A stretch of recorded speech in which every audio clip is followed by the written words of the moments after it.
Following the news closely, now there's no surprise that America today is standing at the crossroads, and particularly for the year 2024, and this presidential election is rather important.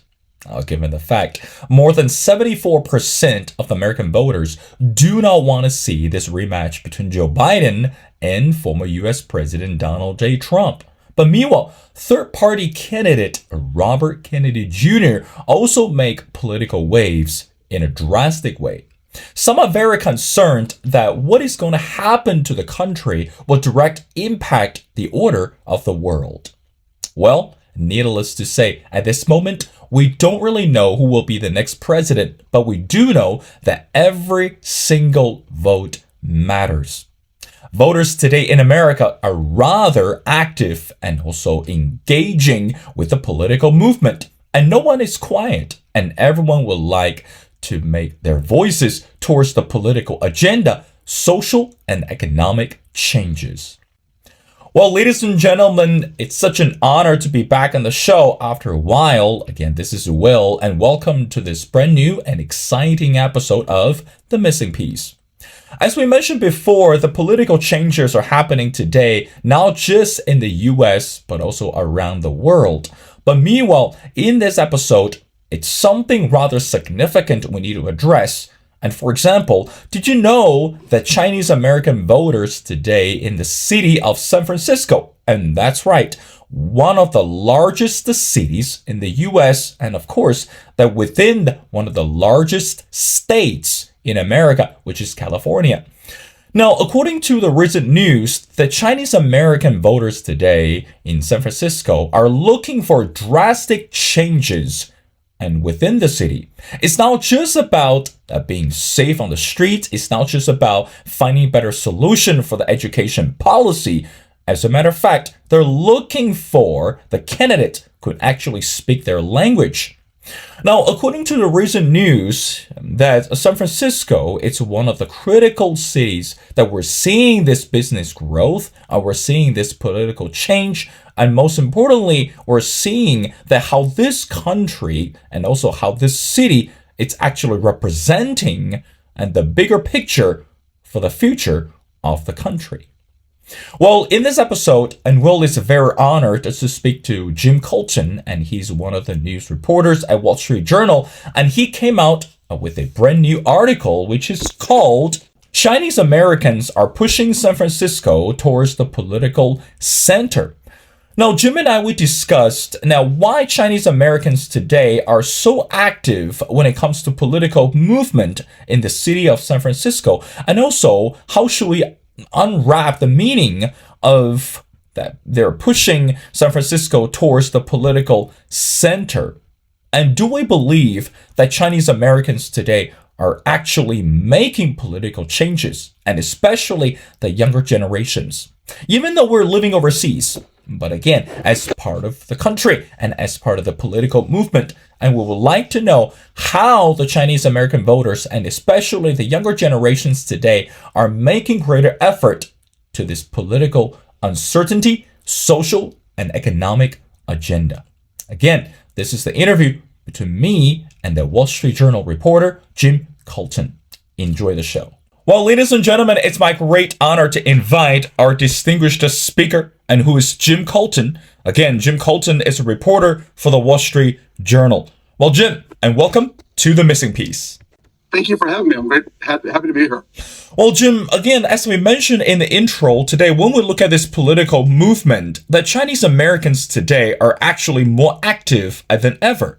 And your title for the article is called Chinese Americans Are Pushing San Francisco Towards the Political Center. Let's start with the most important question. What actually motivated the Chinese Americans today, particularly in San Francisco, that participating or even, we say, actively engaging themselves in this political movement? What did you find out, and what are the purposes behind that? Well, and thank you again. Very interested in your audience and your interest in this topic. So San Francisco has the oldest Chinese community in the United States. It goes back to the 1850s. And it's also is 1/5 of the population, are Mm, Chinese Americans. And right now, they're very upset for two or three main reasons. One, since the pandemic, there's been a big increase in anti-Asian crime, hate mm, crimes. There was one particular incident that happened in 2021 where an 84-year-old Thai grandfather was shoved to the ground for no reason and died. mm, The Chinese are very, and Asians are very respectful of elders. They were horrified at this incident, and there's just been a lot of this. It's just random attacks on Asian.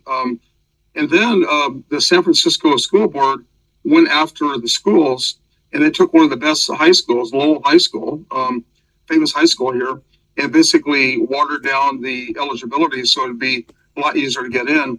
And mm. Chinese families are very proud of rigorous educational discipline and working hard to exceed and get ahead. And so they didn't like that. And so they basically they rebelled. Mm. Well, let's get to your article, and I want to read something to you. I want to get your further explanation. This is what you wrote. Long a reliable voting bloc for the left, and Chinese Americans have been important drivers of a recent backlash against progressive policies in San Francisco, which has grown in support and been backed by tech industry money. Now, again, Jim, there's no surprise that we know that when we look at this progressive policy, I mean, regardless if from the left or from the right, but meanwhile, let's talk about the other part of the sentence that has grown in support as been backed by tech industry money. Like, what does that mean? I mean, how does the finance, or how does the financial support from the tech industry has something to do with this political change or the political shift? And your thoughts? Well, the same problems that are upsetting a lot of Chinese families and Chinese residents are also bad business for all the tech companies that have moved to San Francisco in the last 20 years. Mm, And during the pandemic, San Francisco saw an exodus of workers as everyone worked remote. What happened after that is the homeless. We have a large homeless population. They pretty much went all over. Crime rampant, fentanyl use. People sleep on the street, using the bathroom in the street. It became kind of a dystopian nightmare. And so these tech companies, Uber, Airbnb, Salesforce, they have, kind of expressed concern. Some tech companies have moved out, but they put money into trying to move the city to crack down more. I mean, go stronger on police, try to clean up the streets. Mayor London Breed has heard the complaints, and she's also getting this from the Chinese American community. And so during the Asia Pacific Economic Conference in November, APEC, she flooded the zone with police. They moved the homeless out. San Francisco had not been so clean in years. mm, I heard guests and remarking that you could eat off the sidewalk; it was so clean. mm. And so I think there's an alliance. The tech community, also Chinese American community, and just there's and a lot of San Franciscans just want to have a safe, clean city, and that's kind of that's where the interests are together. Jim, in general, what is the political atmosphere in San Francisco, or even put in a larger sense in California today? I mean, we know that when we look at this presidential election in San Francisco, it's rather crucial. And should we say every single state matters. But we know that San Francisco or California, it's one of the largest states in America. But right now, let's go back to the fundamental question. How should we assess this political atmosphere? And also, how do you think that what's happening today in our nation that has, we'll say, direct impact upon the Chinese American voters? So what did you find out? I think there is a backlash against progressive policy in general, not just in San Francisco, but other parts of the United States. Oakland, there's a recall campaign now against the very progressive district attorney, Pamela Price. and that's underway. Los Angeles, they try to recall their district attorney. In other parts of the United States, there's just a kind of a backlash against when there's a perception of lawlessness, especially in some of the more democratic strongholds. And here in San Francisco, that has meant that there's been more activism. I talked to young Chinese American residents in particular who, after being concerned about Asian hate incidents, they started forming street patrols to help protect the elders in the community. They started working on campaigns like the recall campaign, and just trying to do what they could to try and change things. Let's go to your article again. Again, something that you mentioned significantly, the anti-Asian hate crimes, they also rose substantially, and then to 60 reported in 2021 from 10 in 2020, according to the San Francisco police. I mean, again, we understand that, as you mentioned before, crime happens. And also, of course, that when it comes to elders and when it comes to seniors among the Asian Americans, and of course, this is devastating to watch the news and devastating to find out. But meanwhile, how do you think that today, post the pandemic, when it comes to anti-Asian hate, crimes, or, even the crimes specifically targeted Asian or Chinese Americans, how do you think that voters are actually thinking that to say, hey, we need some dramatic change and we need to have some strict policy, and so that San Francisco, or even put in a bigger way, the states can understand that we're equally important and we need a protection and we cannot afford to live this way. Again, we don't feel protected and we don't feel secure living in our country or living in the city. So what are the changes, or how do you think that when you talk to the voters on the streets, their attitude have shifted from one side to the other? What do you say to that? I was down in Chinatown talking to merchants, for example, and they were just upset that there's, for example, here in San Francisco we have shoplifting, which is rampant. You've probably seen videos of looters going in and they'll just fill up a grocery bag and just run out. And so the merchants I talk to are very upset that we pay taxes, we have to follow the rules, and the police aren't doing their job. The city's not protecting us, so they don't feel protected at all. And even if you hire security, you can only do so much. If you can't use too much force, you can be sued. And so I feel like there's like a breaking point where they've been pushed too far. And then I talked to a grandmother who's afraid to walk at night now, or walk. She lives in the Sunset District, which is a quieter part of San Francisco, but she's 82. And she says since the pandemic, she won't go out after dark anymore. And she's in a very quiet neighborhood, and it's very sad. So I feel like the Chinese Americans in particular feel like they're tired of it. They're tired of, there's been cuts to police. After the George Floyd demonstrations, a lot of cities cut back on police, including San Francisco. And so that's just created a void where there's been more crime and kind of lawlessness. And they want the police to do their job. That's kind of the bottom line. And they want to be safe. Everybody wants to be safe, but the Chinese American community as well.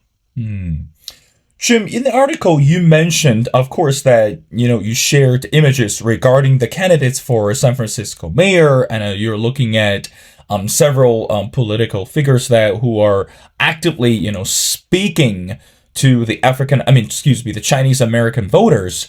Now, how do you think their messages actually connect with the voters? Again, as I mentioned in the intro, when we look at this presidential election, voters are looking for the candidate that actually speak their language. So they're looking for someone can be the best representative for the current political atmosphere and also the future of the country. And I believe that in San Francisco, when those either the incumbents or the candidates, they are also seeking ways to engage with the Chinese American, especially the younger generations. So, what did you find out by looking at the candidates and also by looking at their campaign? How are they trying, or how did they try to exercise the message in order to gain the trust and the confidence from the voters? Go ahead. That's a really good question, Will. And first and foremost, the key challengers have made sure to enlist and get the support of key, political organizers in the Chinese American community. Mark Farrell, who's a leading candidate against London Breed, he's a former interim mayor, more conservative. He got Jade too. Jade was a key recall organizer in 2022. A very young, energetic. So Jade runs his campaign. Daniel Lurie, who's a philanthropist, a challenger. He has a Kit Lamb. Kit Lamb was another parent recall organizer as well. So he's getting a lot of input into the Chinese community. And here's what's interesting. The reason that Chinese have voted kind of left before is in Chinatown, they've had supervisors with Chinese, they're Chinese, but they happen to be progressive. And so a lot of Chinese would vote for, the last name is Asian, so I'm going to go for that. That's changed now. I think that there's one supervisor's race, and the incumbent is Connie Chan, but Marjan Philhauer is running against her, and she is specifically, going, she's not Chinese, but she's still got a, I went door knocking with her, and she was accompanied by some Chinese American organizers, including someone from the Stop Asian Hate movement. And she's saying, look, I don't care if I'm not Chinese. I'm going to represent your interests more than this progressive, even if her last name is Chan. And that's, I think, what the difference is now. And the younger Chinese that I talked to said, we don't care what their name is so long as they do their job. So that's what's changing. Now, Jim, again, you mentioned that the young voters. Let me ask one more question before we get to the last part of the conversation. We know that today younger generations across the nation are rather vocal and active when it comes to political movement. I mean, again, previously that when I was living in the States and I spoke to younger generations, particularly the Chinese Americans in the state of Virginia, Washington, in the Washington D.C., and also in other southern states. And again, you're right. And previously, that most of them, should I say, when they pick the candidates for political figures, and they would love to pick someone that will share the similar last name. Again, they're looking for this person to have this Asian background or at least a Chinese American background. But fast forward and post-pandemic, and we're looking at the messages, or the voters or the younger generations are looking for someone who can actually get the work done. Now, go back to San Francisco. What are some of the tangible and what are some of the practical policies that really desired so much that among the voters? I mean, it's not just about the policy. It's not just about keeping the city safe and clean, etc. But we have to look at something more specific. We'll look at education. We'll look at this relationship, or even we'll look at this business growth. I mean, again, we know that everyone would like to live in a safe city. Everyone like to live in a city which can prosper and they can be successful. But let's talk about something more fundamental, something more tangible. What are the younger generations looking for? What are the Chinese Americans looking for when it comes to policy, when it comes to the most realistic way to live in the city? What do you say to that? Number one, first and foremost, is security. And so the problem is that San Francisco police, they're down 600 officers from over the last 5 years. What they've done is, as officers have retired, they have not replaced them. And so the department is dangerously understaffed. So Mark Farrell, who's one of the leading candidates, he has promised on day one to fire the police chief, Chief Scott. He sees him as a weak police chief, not doing his job. And so he says, day one, I'm going to fire the police chief. I'm going to bring in a new chief that's going to basically kick butt We're going to he wants to bring staffing back to the peak levels, 600 positions. London Breed has also tried to talk tough as well. She's she before the APEC conference, she tried to she flooded the zone with police, and also brought in some retired officers in ambassador positions. They couldn't carry their guns, but they could, at least it'd be like a way to get eyes and ears on the street, and Mm. they walked beats again.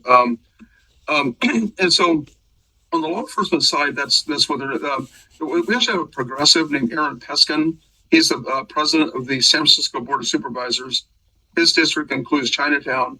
He did a big rally in Chinatown, and he had a lot of supporters because he's done a lot for Chinatown. He's given them a lot of money, and he's promised to more foot patrols. I'm going to do more foot patrols. So the common denominator is really we want to see more police out on the streets. And then the second thing is in the schools they recalled 3 board members who are progressives. They were focused on changing names, school names. They were keeping students away from classes too long. They were making it they were watering down good schools to bring in more people that didn't have the academics to be in there. And so I think the Chinese Americans want to have board members that will follow what they believe, which is more merit-based admissions to good schools like that. And on schools that aren't as good, rather than take a good school and make it more mediocre, take a mediocre school and just increase resources so it'll be better. So I think there's a lot of work to be done. Also in the business community. I mean, right now it's very difficult with the crime. And so I think that fits in with the business. I mean, business environment would be better if they take care of that problem. And then finally on homelessness and drug use. They are sick and tired of seeing people passed out on the street, sometimes in front of their businesses, or running around the street almost naked with a knife, defecating on the street. It's terrible. And so I think they want to see any candidate clean up the streets, whatever it takes, clean up the streets. So.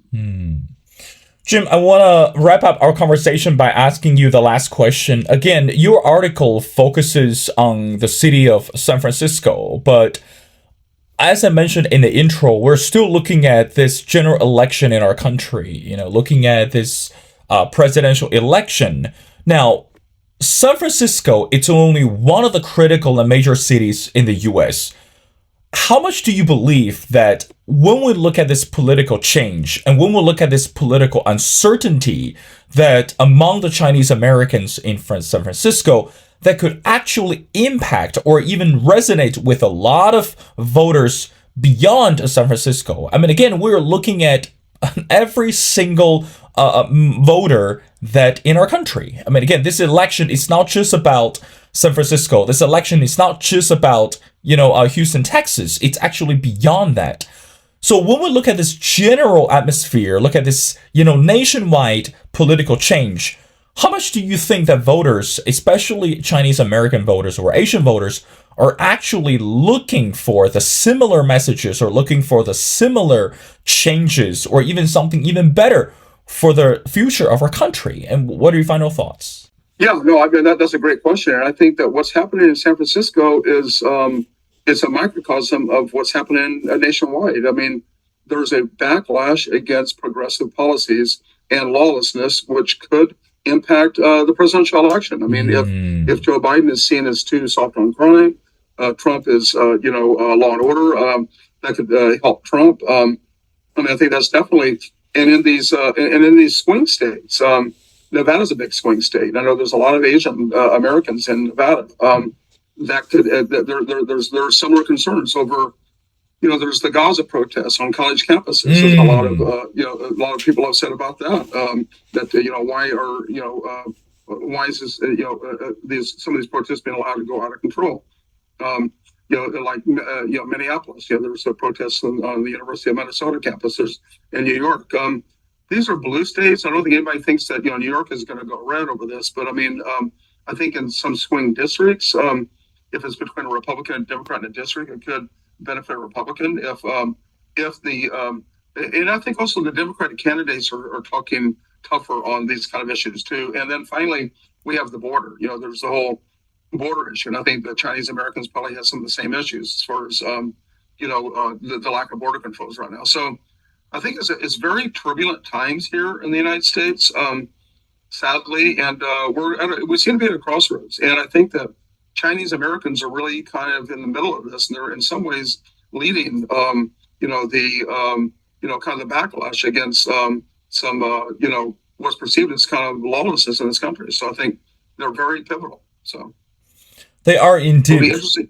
Yeah, they are indeed, Jim. I mean, again, as I mentioned in the intro, that when we look at any election, that every single vote matters. And of course, it's not just about, vote for the right candidates. It's the trust and it's a belief that this person is going to change. And what's happening today, I mean, it's rather sad and devastating to see this political polarization and, of course, this political uncertainty. But meanwhile, we still believe that the right person will be seated. And of course, as part of this Chinese American community, and I have to say that we are excited about what's going to happen to the country, and we would love to see better policies and the most suitable candidate can actually make drastic changes.